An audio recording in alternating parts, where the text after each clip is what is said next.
faqat kashani o'zida ko'tarilgan qo'shiq. Вот эти два пескуна подняты только на каше с первых дней.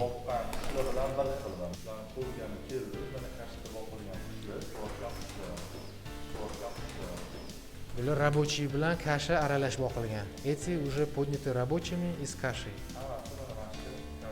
Yangi kasha Toshkentda o'ylab topilgan, sпросga ega, пользуется спросом.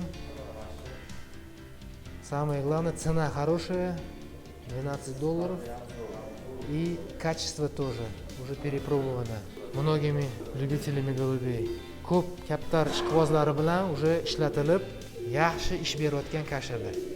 Sinovdan o'tgan hammasi. Вот эти пескуны подняты на каше, чисто на каше. Bu juvonalar faqat shu kashada katta bo'lgan juvonalar.